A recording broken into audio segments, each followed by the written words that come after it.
Welcome to the Reddit Chronicles. Today we will be reading from True Off My Chest. Our first post is by OK Bat. I feel like getting this off my chest elsewhere. That isn't the therapist's office. I have been married to my wife for 5 years, dating for 4. Her late husband passed away 12 years ago. Her late husband was pretty much her first everything, and they knew each other since they started high school. When we started dating, she was open about that, along with boundaries she had. We don't celebrate Valentine's Day, and she wants the day to herself on her late husband's birthday and their anniversary. No over-the-top dates, birthday celebrations, Christmas gifts, anniversary. She doesn't want flowers, and what we do on birthdays, Christmas, our anniversary is mostly the same as any other day, just spending more time together. I was fine with these boundaries. I'm fine with everything being simple, that our dates are just watching a movie together. But lately, I've just been wanting to do more. I have brought this up a few times, which she would say she just needs time. I don't want to push it, so I stopped bringing up, but I keep thinking about bringing it up, talking about it, and I feel guilty about it. Her family was very close with her late husband, as they are close with his parents. It's kind of awkward the few times I visit. They talk about him sometimes, and some things he and my wife would do that we either never did or rarely do. Part of me feels jealous, and then I feel guilty all over again. Because why am I jealous of a dead man? I know my wife loves me. It might not be the same as she loves her late husband, but she loves me. She was my first serious relationship, and I guess it just isn't what I expected, and it isn't what I am starting to want. I'm fine with just chilling most of the time, but I want to go on more dates and be more intimate. I don't think I fully understood what I was getting into when we started dating. And I feel bad for contemplating divorce, but I don't think I'm getting what I want anytime soon. Edit. I was not expecting this to get this many comments. I went to sleep after making this, but it was a surprise. I read most of them. My wife used to be in therapy in our relationship, but she stopped going shortly after we got married. I'm not going to divorce her yet, but I'm going to give her an ultimatum. Go to individual therapy and couples counseling and work on herself and our marriage, or I'll leave. I'll tell her this after she comes back from work, along with my other feelings. Our next post is by Kawaii Kuro Neko. My ex left me and I still cannot get over my parents' reaction. Trigger warning. Okay, so let's start by saying my mom and dad are complete opposites. My dad is a no-touch person and doesn't like getting emotional, but will fight to death if someone hurts or threatens anyone. Mom, on the other hand, is more of a loving, carefree spirit. She'd hug you and kiss you and always is there emotionally. She does share that same fighting spirit my dad has. So my ex-boyfriend left me right after Nye in front of my house. At the end of it, I go inside, explain, and my mom just randomly leaves. This ends in my dad trying to calm me and hugging me and asking me if I wanted to get the guy's legs crushed. As stated, he can be quite scary and was 100% serious about it. Then mom comes in, one hand with 3 flutes and the other hand with champagne, and going, "Finally, time to stop coping with him," and starts doing a little dance. Dad and I were in shock. That lasted about a minute, and then we drank bottle after bottle of champagne and talked about everything and anything. Best post-breakup deal in my life. I didn't shed a single tear. Edit. I need to make some things clear. 1. My dad could have made the attack happen, but never meant it. He'd never hurt a fly, not the same about mosquitoes though, those bloody bastards. 2. I did take a while to post it, but not because I wasn't coping, but because I wasn't in a good place health-wise and I couldn't think straight. From then until now I've basically spent all my time at hospitals due to my health issues.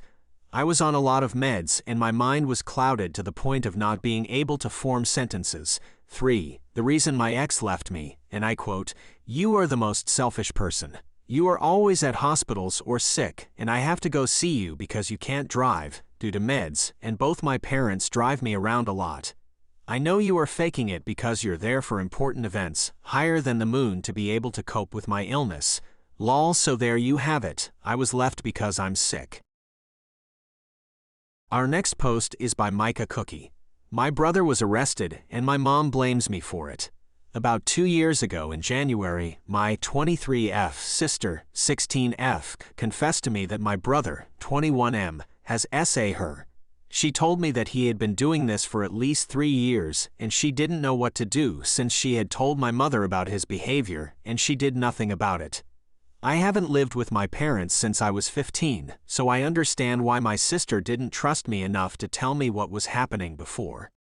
When I confronted my mom, all she said was, "He's working on changing, and he has not been doing anything lately." I just took my sister with me, and my mom thanked me for helping her.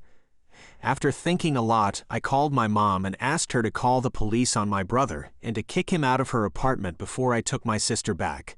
She went completely insane and threatened to call the police on me for kidnapping my sister while calling me ungrateful, remarking how I have never helped her, and crying saying, "You don't know what they do to men who do things to children in prison." While my sister was living with me, I took her to all the appointments with CPS, taking her testimony, scheduling therapy sessions, etc. Because the school was aware of everything happening. Every piece of information was sent to me instead of my mother, which made her furious.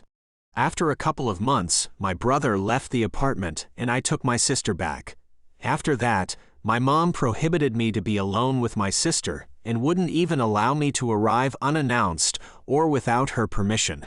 She stopped taking her to her therapy and got my sister a dog, which apparently is equivalent. When my brother was finally arrested, December of that year, my mom went insane accusing me of calling the police again so they would arrest him and begged me to help her find a lawyer to help him. Of course, I did not help her with that, or so I thought, and she completely dropped it. A couple of weeks after, she started acting like everything was normal and I thought she was changing. She would invite me over, we would go to places and spend holidays together, and sometimes she would ask me for money because she was late for rent or because my sister needed stuff for school, etc. I never gave it too much thought since she had never done that and I wanted to help her. After I think 7 or 8 months, my brother got out of jail and was deported. I thought everything was going to get better from there, seeing as my brother was in a different country, but I was really mad since I didn't know why he was released and no one would tell me. Fast forward to 2 months ago, me and my sister were talking in my car, and she told me about everything that my mom had been up to. 1. My mom had been paying several different lawyers to try and get my brother out of prison. That was the reason why she needed money. 2. She kept in contact with my brother a lot and would send him money and care packages, while my sister didn't have underwear, and the worst of all, when she finally understood that nothing was getting my brother out of there, she threatened my sister to go and sign a contract stating that she lied and my brother didn't do anything to her. She also told her not to tell me this or else she would get rid of her dog. I truly did not know what to even think. The months of physical, emotional, and financial support I had given my sister, everything I had to do to make my sister have a better life and not be in that horrible situation shattered. I felt useless. Nothing I did was enough to protect my sister, and I even contributed to it without knowing. My mom made my teenage sister a liar in court, and all I can think about is how if anything remotely similar happens to her again, no one will believe her. It frustrates me how our mother was able to do this to her daughter just because her son was in prison for a crime he 100% committed. I still don't know what I should do, and it eats me alive, thinking that maybe if I would have paid more attention to everything, and if I would have been there more for my sister, this wouldn't have happened. Our next post is by Inevitable Bunch. My wife's obsession with plastic surgery has made me lose attraction for her. I've been married to my wife for 6 years now. When we got married, she said she wanted to do minor cosmetic procedures on her face to help with her insecurities. She had been insecure her whole life, so I was as supportive as I could have been. She got lip filler and Botox on her face. After a few months, she got more lip filler, and her lips looked scary to me, but she was very happy with them, so I didn't say anything. Next, she wanted to get her boobs done. Again, she was happy with how they turned out, but I thought they looked weird. They were so big and stiff, and my wife is a petite and skinny woman, so it just didn't look proportional to the rest of her body. But again, it made her so happy, so I was fine with it. Last year, she said she was going to get a BBL. This time I actually told her I wasn't going to support her on this one because it's a dangerous procedure. There was a story on the internet that went viral a month or so prior about a woman who died during her BBL procedure. I was scared.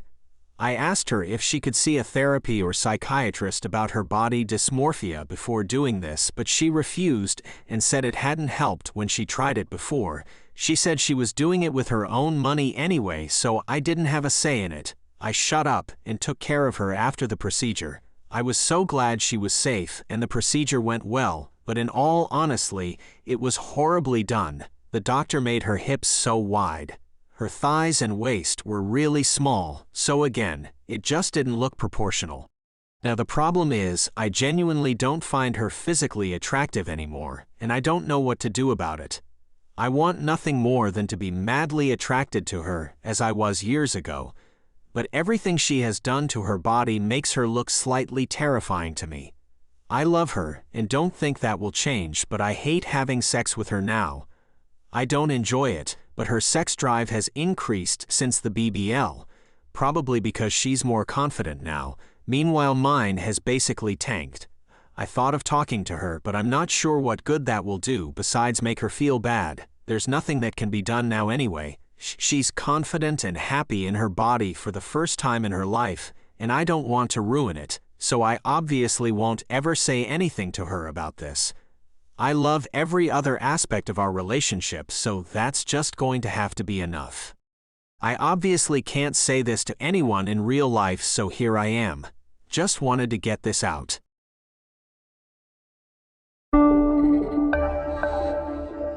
Thank you for listening to the Reddit Chronicles. Follow for more content.